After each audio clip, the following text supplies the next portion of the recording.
우리 다시 한번 마음을 다짐하겠습니다. 주여 말씀하옵소서. 말씀대로 직행하는 우리 모두가 되기를 바랍니다.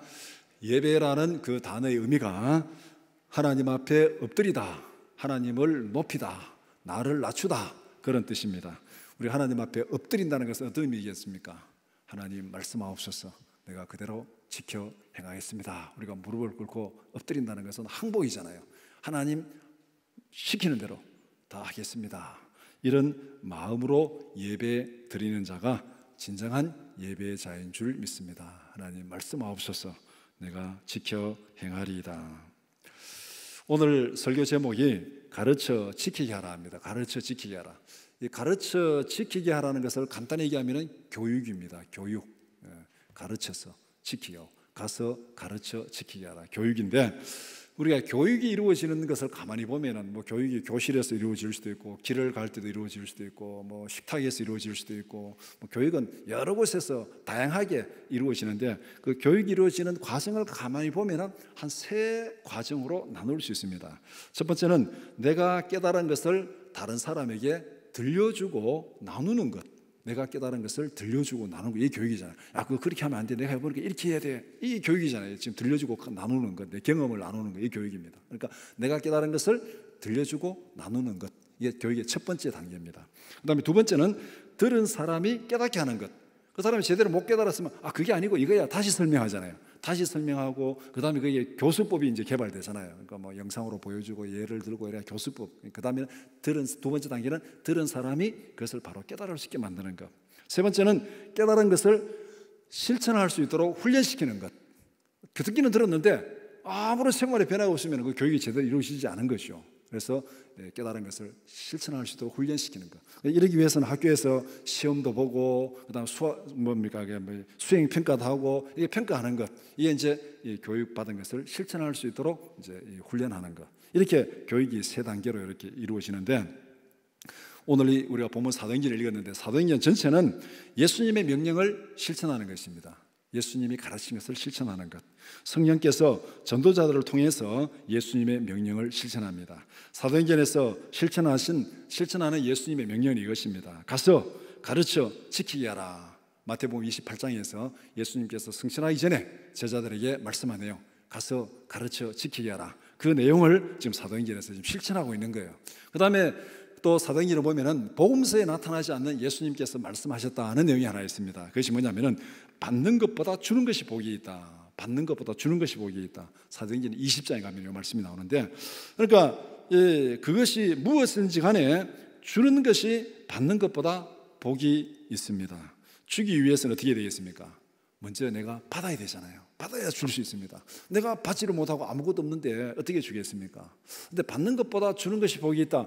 우리 실제 생활하고는 좀 거리가 있는 것 같습니다. 우리가 뭔가를 준다는 거는 좀 세금도 내기 싫어하잖아요. 솔직히 말해가지고. 근데 받는 거는 좋아하잖아요. 무슨 가게 오픈 행사하고 막 거기에 선물 준다 그러면 오로로 가가지고 선물 받고. 그러니까 받는 거는 좋아합니다. 그런데 성경은 우리에게 받는 것보다가 주는 것이 복이 있다. 우리가 살아가는 이 본성하고는 정반대를 얘기하고 있습니다.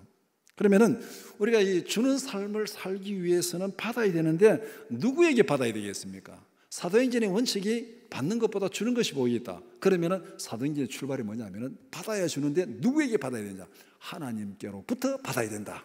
이게 사도행전의 출발이에요. 그래서 사도행전 1장 8절에 보면은 오직 성령이 너희에게 임하시면 너희가 권능을 받고 예루살렘과 유대와 사마리아와 땅 끝까지 이르러 내 증인이 되리라. 하나님께로부터 받고 권능을 받고 은혜를 받고 능력을 받고 그 다음에 나누어 주는 자가 되라. 그렇게 말하고 있습니다. 그러니까 사도행전의 원리, 성경의 원리는 하나님께로부터 받아서 사람들에게 베풀고 나누어 주라.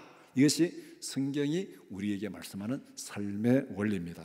베풀고 나누는 기쁨을 누리며 살아가는 우리 모두가 되기를 축복합니다.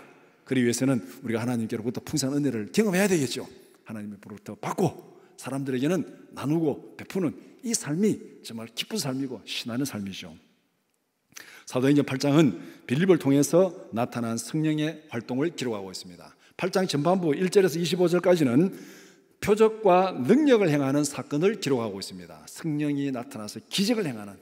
그 다음에 오늘 읽은 26절에서 40절은 성경을 깨닫게 하는 지혜로 나타나고 있습니다. 이 두 가지는 전혀 다른 것처럼 보여집니다. 막 기적을 행하고 막 능력을 행하고 이런 막 거창한데, 말씀을 깨닫게 하는 지혜로 나타나는 것 전혀 다른 것 같은데, 이 둘은 둘 다 성령의 사역입니다.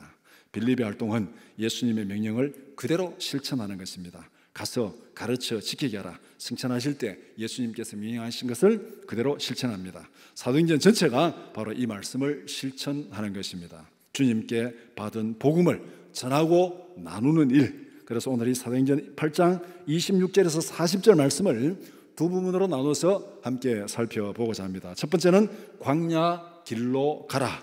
두 번째는 가르쳐 지키게 하라. 첫 번째, 광야 길로 가라입니다. 질문 11번입니다. 빌립은 광야 길로 갔습니다. 왜 광야 길로 갔습니까? 주의 사자가 빌립에게 그리로 가라고 말씀했습니다. 광야 길은 빌립이 복음을 전하는 곳과는 정반대입니다. 빌립은 사마리아 여러 마을에서 복음을 전하고 있었습니다. 오늘 26절에 그 앞에 보면 그렇게 말하고 있어요. 사마리아 여러 마을에서 복음을 전하고 있는데, 빌립이 왜 사마리아 여러 마을에서 복음을 전했냐면 예루살렘에 큰 박해가 일어났습니다. 박해가 일어나니까 예수 믿는 자들이 다 흩어졌어요. 박해를 피해서 다 흩어져 가지고 빌립이 이제 사마리아까지, 유대의 지경을 넘어서 사마리아까지 간 거예요. 피해 가지고 이제 사마리아까지 가서 거기 가서 복음을 증거하고 있었습니다. 사마리아는 예루살렘으로 말하면 북쪽에 있습니다. 갈릴리와 예루살렘 사이에 북쪽에 있는 곳이 사마리아입니다. 그런데 오늘 이 본문에서 주의 사자가 빌립에게 뭐라고 명령합니까? 남쪽으로 가라. 남쪽으로 가라. 어디까지 남쪽으로 가느냐? 예루살렘으로 가라. 또 예루살렘의 더 남쪽으로 가사로 내려가라. 그 길은 광야길이다. 광야길로 가라. 그렇게 말하고 있습니다. 지금 빌립이 박해를 피해가지고 사마리아까지 가가지고 북쪽으로 가가지고 복음을 전하고 있는데 힘들잖아요. 박해를 피해서 갔으니까 얼마나 힘들겠습니까? 그런데 주의 사자가 남쪽으로 가라, 정반대로 가라, 예루살렘으로 가라, 가사로 가라, 광야로 가라, 그렇게 말하고 있습니다. 쉽게 말하면 지금도 힘든데 왜 나를 더 힘든 곳으로 가라고 하십니까? 이 명령이에요. 쉽게 얘기하면 빌립의 입장이라면, 우리가 빌립의 입장이라면 이 말씀에 쉽게 순종할 수 있겠습니까? 지금도 예루살렘에서 박해를 피해서 북쪽으로 도망쳐가지고 여기서 복음을 그래도 전하고 있는데 왜 더 힘든 광야 길로 가라고 합니까? 그것도 정반대의 길로 그렇게 가라고 합니까? 그런데 주의 사자는 빌립에게 광야로 내려가라고 그렇게 명령하고 있습니다. 여기서 우리 하나 생각할 것은 빌립의 신분이 무엇입니까? 빌립은 주님의 청직입니다. 심부름꾼입니다. 빌립뿐만 아니고 우리 모두가 주님의 청직입니다. 주님의 심부름꾼입니다. 예수 믿는 사람도 그렇고 예수 안 믿는 사람도 하나님께서 우리를 하나님의 형상대로 만들고 청지기적 사명을 맡기셨어요. 예수 안 믿는 사람은 아예 그걸 무시하는 거고, 예수 믿는 사람은 그걸 깨닫고 좀 실천하려고 노력하는 사람이고, 어쨌든 우리 모든 사람들은 하나님의 청지기로 창조되었고 하나님의 심부름꾼으로 이 땅에 살아갑니다. 심부름꾼의 사명이 무엇입니까? 심부름꾼의 사명은 주인이 시키는 대로 하는 겁니다. 빌립은 주의 사자가 명령하는 그 명령을 받고 그 명령대로 심부름해야 될 사명이 지금 빌립에 주어진 거예요. 우리 모두가 주님의 지혜롭고 진실한 청지기로 살아가는 우리 모두가 되기를 축복합니다. 질문 12번입니다. 빌립은 주의 명령에 순종했습니다. 가사로 가는 광야길로 내려갔습니다. 거기서 수레를 타고 여행하는 한 사람을 만났습니다. 그 사람은 에티오피아 여왕의 국고를 맡은 내시였습니다. 예루살렘에 예배하러 왔다가 자기 나라로 돌아가는 길입니다. 주님께서 빌립을 광야로 보낸 이유가 밝혀졌습니다. 앞에서 빌립은 지금 말씀에 순종은 하지만 왜 내가 북쪽에서 복음을 전하고 있는데 주님이 왜 나를 남쪽으로 보내지? 왜 광야 길로 보내지? 왜 힘든 길로 보내지? 왜 주님의 뜻이 뭘까? 이런 아마 질문을 가지고 빌립은 순종했을 수도 있습니다. 그래서 순종해서 가서 보니까 거기에 이제 한 사람을 만나게 된 거예요. 주님께서 빌립을 광야로 보낸 이유는 아무 계획 없이 빌립을 보낸 게 아니라는 겁니다. 거기에 준비된 한 사람이 있었습니다. 광야 길로 보낸 것은 바로 에디오피아 내시를 만나게 하기 위해서. 그러니까 빌립을 광야로 보낸 것이 아니고 에디오피아 내시에게로 보낸 겁니다. 그 사람이 광야에 있으니까 광야로 보낸 거예요. 그러면은 이 본문에 나타난 에디오피아 내시는 어떤 사람입니까? 한 나라의 국고를 책임지고 있는 권세 있는 사람이었습니다. 예루살렘까지 예배하러 올 정도로 믿음이 좋은 사람이었습니다. 에디오피아, 아프리카에서부터 해가지고 예루살렘까지 그렇게 예배하러 왔습니다. 사람이 권력이 있으면 어떻게 됩니까? 편하게 살고 싶잖아요. 힘든 거 하기 싫어합니다. 그런데 이 사람은 권력자인데도 불구하고 예루살렘까지 예배하러 왔습니다. 신앙이 있는 겸손한 권력자, 그렇게 말할 수 있습니다. 주님은 그를 아프리카의 복음의 도구로 사용하기를 계획을 하고 준비했습니다. 그래서 빌립을 광야로 보낸 것입니다. 주님의 명령을 받을 때 우리는 주님의 마음을 한번 생각을 해봐야 됩니다. 나의 환경이 아니라 주님의 뜻이 무엇인지를 생각해 봐야 되는 거예요. 우리가 신앙생활하면서 그런 질문들이 생길 때 많이 있잖아요.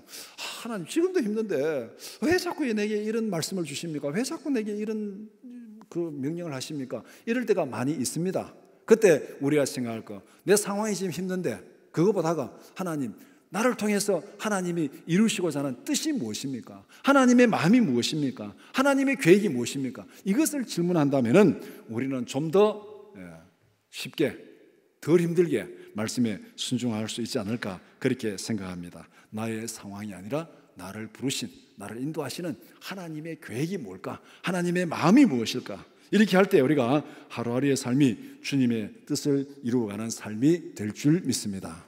우리가 늘 주기도문을 통해서 기도하잖아요. 하나님의 뜻이 하늘에서 이루어진 것처럼 땅에서도 이루어지게 해달라. 이 땅에 사는 우리의 삶의 최고의 목적은 뭡니까? 하나님의 뜻을 이루는 삶이에요. 이게 청지기의 삶이고 이게 신부름꾼의 삶입니다. 하나님의 뜻을 이루다가 하나님께로 가는 것, 이게 최고의 삶이기 때문에 하나님께서 우리에게 명령하시고 말씀하실 때 내 환경도 때로는 중요하지만은 주님의 뜻이 뭘까? 하나님의 마음이 무엇일까? 그것을 한번 질문해보는 그런 자세가 필요합니다. 질문 13번입니다. 빌립이 만난 내시는 에디오피아로 돌아가는 길이었습니다. 수레를 타고 가면서 성경을 읽고 있었습니다. 빌립이 그에게 갔을 때 이사야서를 읽고 있었습니다. 왜 힘든 여행길에서 쉬지 않고 성경을 읽고 있었을까요? 아프리카에서 예루살렘까지 왔다가 예배 드리고 돌아가는데 얼마나 피곤하고 힘들겠습니까?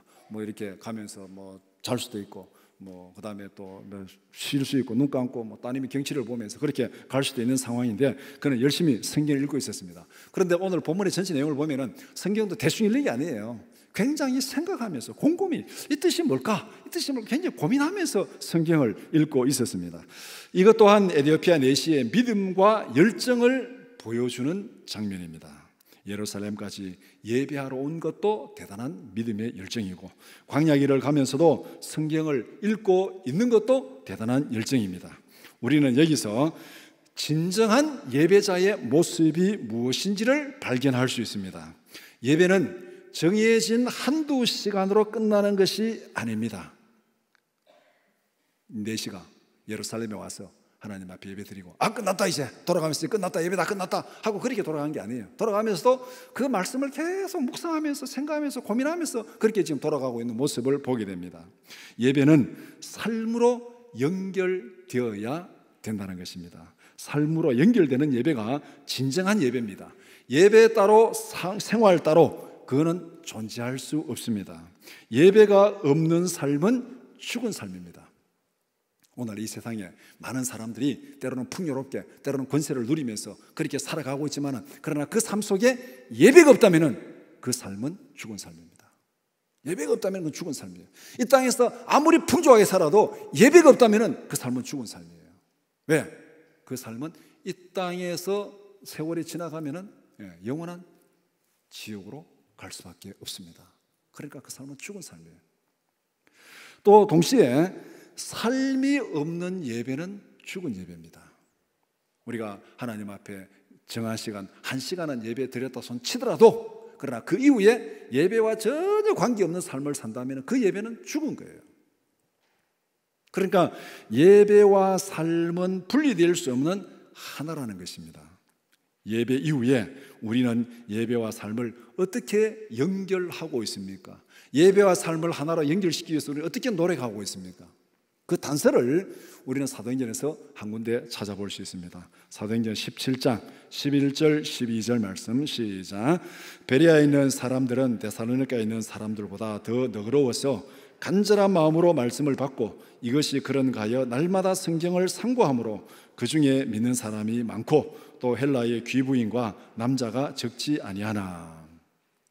베레아 사람들 간절한 마음으로 말씀을 받았습니다. 간절한 마음으로 말씀을 듣고 그 다음에 그것이 그런가 하여 날마다 성경을 상고함으로, 그것이 그런가 하여 진짜 맞나 틀리냐 이런 의미에서 그런가 하여가 아니라 이 말씀을 어떻게 적용하고 실천할 수 있을까, 정말 이 말씀이 실천될 수 있는 말씀인가, 그것을 고민하면서 깊이 생각했다는 게 상고야. 깊이 생각했다. 쉽게 말하면 어떻게 이 말씀을 적용하고 생활에 실천할까, 어떻게 이 말씀을 생활로 연결시킬까, 그것을 고민하면서 깊이 생각하는 자세가 바로 이 여기서 사도행전에서 칭찬하고 있는 베레아 사람들의 삶의 모습입니다. 우리가 이런 모습을 주일날 가정에서부터 적용하고 실천하는 우리 모두가 되기를 축복합니다. 간절한 마음으로 말씀을 듣고 그 다음에 주일날 가정에 돌아가서 자녀들과 함께 이 말씀을 함께 나누고 또 그 말씀을 서로 이렇게 고민하고 적용하고 실천하는 그런 우리의 삶이 되기를 바랍니다. 우리가 이 예배와 삶을 연결하는 것은 바로 하나하나 요 쉬운 데서부터 시작되는 거예요. 천리길도 한 걸음부터라 그러잖아요. 처음부터 막 이렇게 막 연결되지 않습니다. 작은 데서부터 한 걸음부터 이렇게 시작할 때 그게 이제 점점점 이게 적용이 되고 실천이 됩니다. 그래서 예배 후에 주일 저녁에 가정에서부터 간절한 마음으로 받은 말씀을 가족들과 자녀들과 함께 나누고 생각하는, 이것부터 실천하는 것이 바로 예배를 삶으로 연결하는 출발점이 될 수 있다는 것입니다. 두 번째, 가르쳐 지키게 하라. 질문 21번입니다. 빌립은 주의 사자가 시키는 대로 수레로 가까이 갔습니다. 그가 읽는 말씀을 듣고 질문합니다. 읽는 것을 깨닫느냐? 에디오페 내시는 이렇게 답변합니다. 가르쳐주는 사람이 없는데 어떻게 깨달을 수 있습니까? 이 말은 뭡니까? 당신 나 좀 가르쳐줬으면 좋겠다 이 말이잖아요. 깨닫느냐? 막 관계없습니다. 괜찮습니다. 막 신경 쓰지 마세요. 몰라도 됩니다. 이런 게 아니고 가르쳐주는 사람이 없는데 어떻게 깨달을 수 있겠느냐? 당신 가르쳐 줄 수 있습니까? 이런 말이잖아요. 이렇게 해서 두 사람의 대화는 자연스럽게 시작이 됩니다. 이제 성경을 통해서 이제 말씀을 두고 지금 대화가 시작되는 거잖아요. 그냥 뭐 세상 살아가는 얘기가 아니라 말씀을 읽는 것, 한 사람은 말씀을 읽고 있었고 한 사람은 그 말씀을 듣고 그 다음에 너 그 말씀 깨닫느냐? 그럼 대화의 중심이 뭐예요? 이 말씀이잖아요. 말씀을 놓고 두 사람이 서로 질문하고 답변하고 이렇게 지금 교육이 시작되고 있습니다. 우리 여기서 하나 생각해 볼 것은 질문으로 시작하는 교육법을 한번 생각해 볼 필요가 있습니다. 사람들은 유대인들의 자녀 교육법을 굉장히 높이 평가합니다. 세상에서 자녀 교육에 열정 있는 두 민족을 꼽으라 그러면 하나는 유대인이고 하나는 한국 사람입니다. 이 둘은 둘째가 라면 서러운 사람들이에요. 미국에서 보니까 그래요. 하여튼 치맛바람 일으킨 사람은 유대인하고 한국 사람이더라고요. 이 둘은 하여간 자녀 교육에 대해서는 굉장히 열정이 있는 사람들입니다. 그런데 방향이 조금 달라요. 열정의 방향이 조금 다릅니다. 그래서 한국 사람들은 막 자녀 교육에 대해 관심이 많아요. 관심이 많으면서 이제 이렇게 하면서 이런 책이 뭐냐면 유대인들의 자녀 교육법이 한국에서 굉장히 인기가 있습니다. 사람들 자녀 교육 그러면 항상 이 유대인들의 교육을 어떻게 시키냐, 그거 아마 한두 권은 관심 있는 분 한두 권 아마 다 읽어보셨을 거예요. 그런 책을 읽다 보면은 단골로 인용되는 통계가 있습니다. 아마 그런 유대인들의 자녀 교육 책 한번 읽으면은 거의 아마 99%는 아마 이 통계를 그 책에 아마 인용하고 있어요. 이게 뭐냐면은 유대인들의 숫자로 보면은 전체 인구의 0.25%다.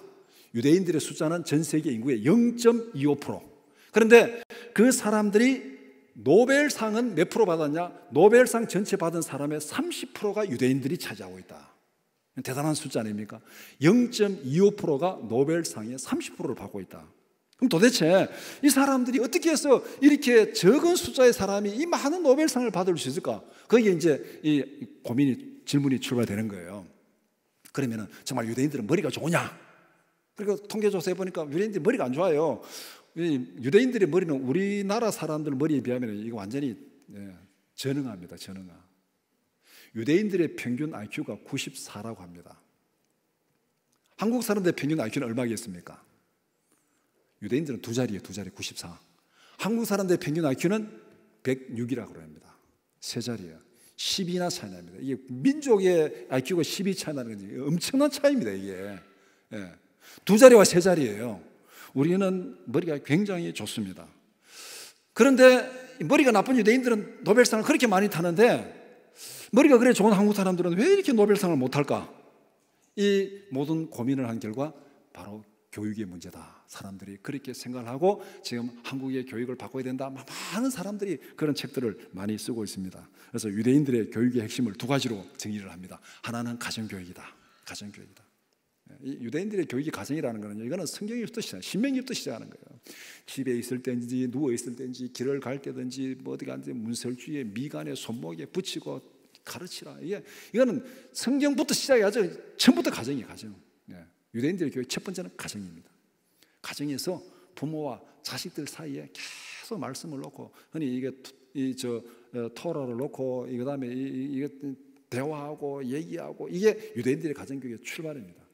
그 다음에 또 하나는 유대인들의 교육은 질문에서 시작해서 질문으로 끝나는 교육입니다. 질문에서 시작해서 질문으로 끝나는 교육. 이 말을 다른 말로 말하면 우리가 탈무드에서 뭐 그런 얘기를 많이 들었잖아요. 아이들에게 물고기를 잡아주지 말고 뭐라 그래요?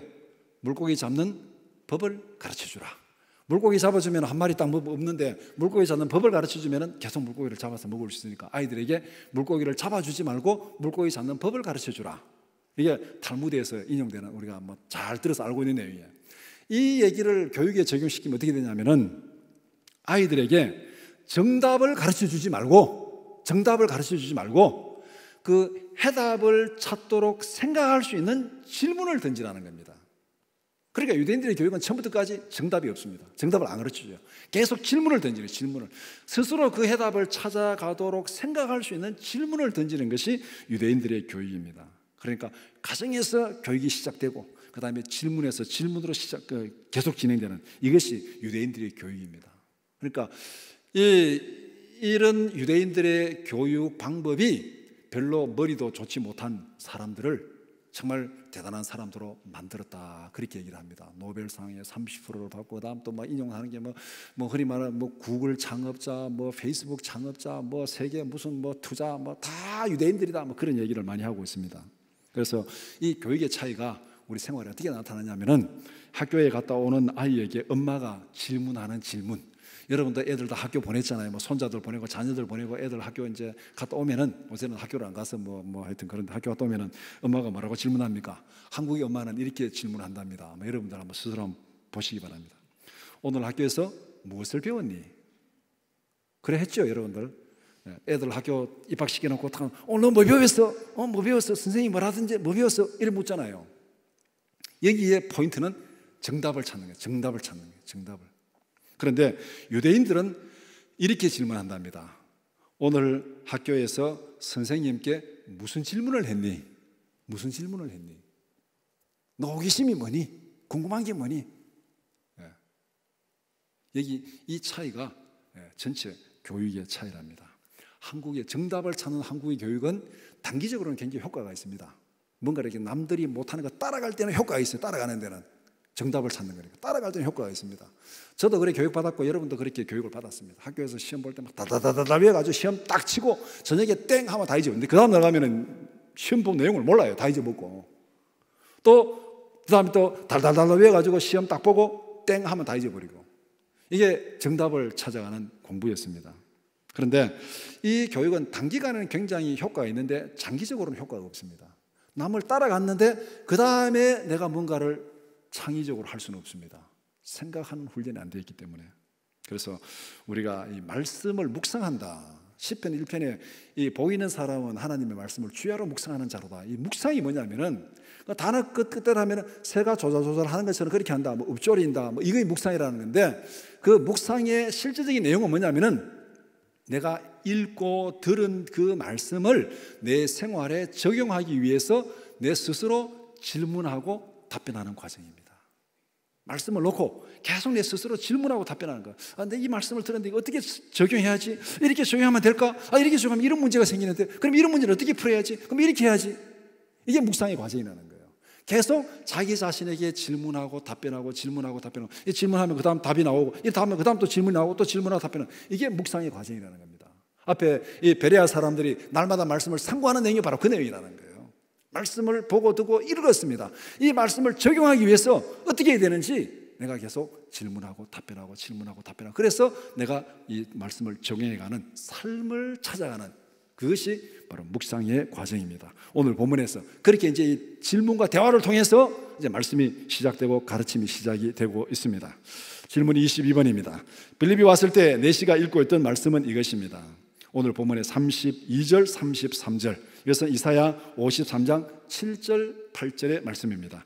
이사야 53장은 고난의 종으로 오신 메시아, 오시는 메시아를 예고하는 말씀입니다. 이사야를 읽고 있던 내시가 질문을 합니다. 고난당하는 자가 누구냐? 질문을 한다는 것은 뭡니까? 말씀을 지금 깊이 읽고 있다는 거예요. 대충 읽고 있다는 거예요. 우리가 뭐 수업 마치고 뭐 교회에서나 아니면 학교에서 수업 마치고 질문 있습니까? 하면 우리는 질문을 합니까? 안 합니까? 없습니다. 빨리 마치고 싶습니다. 빨리 끝나고 싶습니다. 됐습니다. 이런 의미죠. 질문이 있다는 것은 호기심이 있다는 거예요. 뭔가 알고 싶은 게 있다는 거예요. 그래서 지금 이 내시가 말씀을 깊이 읽고 자기가 지금 고민하는 질문을 합니다. 이 고난당한 자가 누구냐? 선지자냐? 다른 사람이냐? 내시의 질문을 받은 빌립은 어떻게 대답하고 행동합니까? 오늘 35절에 빌립이 입을 열어 이 글에서 시작하여 예수를 가르쳐 복음을 전하니, 이 글에서 시작하여 이사야 53장에서 시작해서 내시가 뭐라고 질문했습니까? 이 고난당하는 자가 누구냐? 이사야 선지자 자신이냐? 다른 사람이냐? 이 질문이잖아요. 이 글에서 시작하여 누구를 전했습니까? 예수를 가르쳐. 이 고난당한 자 누구라는 겁니까? 예수라는 거잖아요. 이 고난당한 자, 내시가 질문한 그 고난당한 자 예수님이고, 그 예수님을 전하면서 예수님의 복음을 전했다. 간단히 말하면 예수 그리스도의 대속의 복음을 가르쳤다는 것입니다. 고난받는 종으로 오신 메시아는 예수 그리스도다. 예수님의 고난은 우리의 죄를 위해서 대신 당한 고난이다. 예수님의 죽음은 우리의 죄값을 지불하기 위한 대속의 죽음이다. 예수님이 부활하심으로 우리는 영원한 생명을 얻게 되었다. 빌립은 이사야를 통해서 믿음으로 구원받는 예수 그리스도의 복음의 핵심을 가르쳤습니다. 고난받는 종 메시아 예수 그리스도고, 그분이 왜 고난 당했는지, 왜 죽음을 당했는지, 왜 부활하셨는지, 그의 고난과 죽음과 부활이 우리와 어떤 관계가 있는지 그것을 풀어서 설명을 했습니다. 예수 그리스도의 대속의 죽으심과 부활을 확실히 믿으십니까? 로마서 10장 9절에서 10절 말씀 한번 같이 보겠습니다. 시작. 내가 만일 내 입으로 예수를 주로 시인하며 또 하나님께서 그를 죽은 자 가운데서 살리신 것을 내 마음에 믿으면 구원을 받으리라. 사람이 마음으로 믿어 의에 이르고 입으로 시인하여 구원에 이르느니라. 누구든지 예수를 구주로 믿고 고백하면 죄 사함 받고 구원을 받을 줄 믿습니다. 이것이 빌립이 내시에게 전한 복음이고, 이것이 사도행전이 우리에게 말씀하는 복음이고, 이것이 성경 전체가 우리에게 말씀하는 복음의 핵심입니다. 질문 23번입니다. 내시는 말씀을 통해서 복음을 듣고 예수님을 구주로 믿었습니다. 믿음의 과정, 우리가 믿게 되는 과정, 성경은 이렇게 말씀합니다. 로마서 10장 17절 말씀 같이 보겠습니다. 로마서 10장 17절 시작. 그러므로 믿음은 들음에서 나며 들음은 그리스도의 말씀으로 말미암았느니라. 믿음은 들음에서 난다. 들음에서. 들어야 믿음이 생기는 거예요.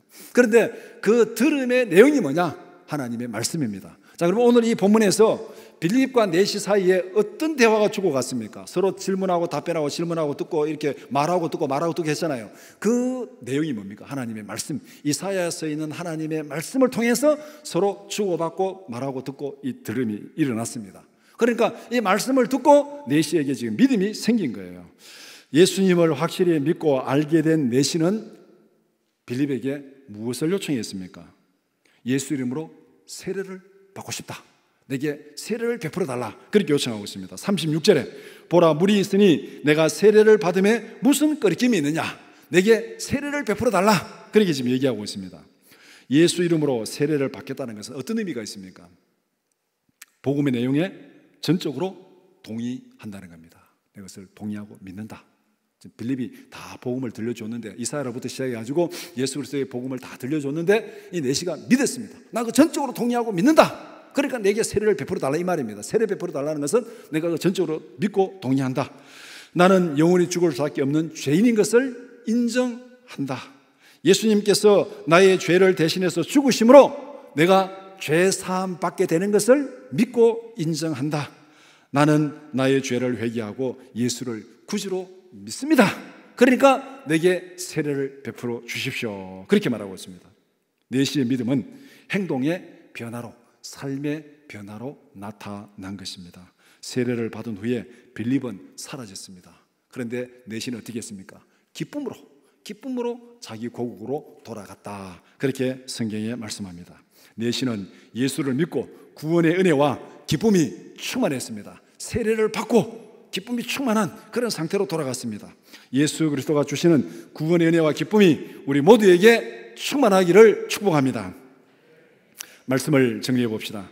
복음은 죄인을 살리기 위한 하나님의 처방전입니다. 성령은 하나님의 처방전인 말씀을 통해서 역사하십니다. 성령께서 우리에게 말씀을 깨닫게 하시고 실천하게 하십니다. 말씀은 하나님의 처방전입니다. 여러분들 처방전 다 받아보셨죠? 병원에 가면은 뭐 감기 걸렸어, 뭐 어디 가면은 이제 의사가 하나 써주는 문서가 있습니다. 그거 여러분들 곰곰이 읽어보십니까?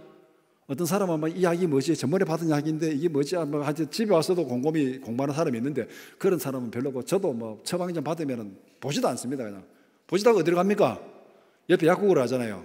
약국으로 약사에 주면은 약사가 다 알아서 하고, 그 다음에 약 주면서 봉투에 요거 3번씩 드시고 요거는 요거고 요거는 먹으면 졸리니까 어떻게 하시오, 그렇게 설명 듣고 오잖아요. 처방전을 받았는데 처방전은 지식을 전하는 것이 아니라 행동을 요구하는 것입니다. 이게 처방전이에요. 지식을 전하는 것이 아니라 행동을 요구하는 것. 하나님의 말씀은 우리에게 믿음을 요구합니다. 하나님의 말씀은 삶의 변화를 요구합니다. 그렇기 때문에 말씀을 읽고 듣는 것은 지식을 쌓기 위한 것이 아닙니다. 성경을 읽고 듣는 것은 죄를 깨닫고 회개하기 위한 것입니다. 성경을 읽고 듣는 것은 회개하고 구원받기 위한 것입니다. 이런 면에서 설교를 듣는 것은 음악을 감상하는 것과는 다른 것입니다. 음악을 듣는 것은 즐겁게 하셔서 그 시간 자체를 즐기는 게 음악을 듣는 거잖아요. 그런데 설교를 듣는 것은 음악을 감상하는 것과는 전혀 다른 것입니다. 설교는 귀를 즐겁게 하기 위해서 듣는 것이 아닙니다. 설교는 지식을 쌓기 위해서 듣는 것도 아닙니다. 설교는 나의 잘못을 깨닫고 회개하기 위해서 듣는 것입니다. 설교를 듣는 시간은 성령의 수술대에 누워서 수술을 받는 시간입니다.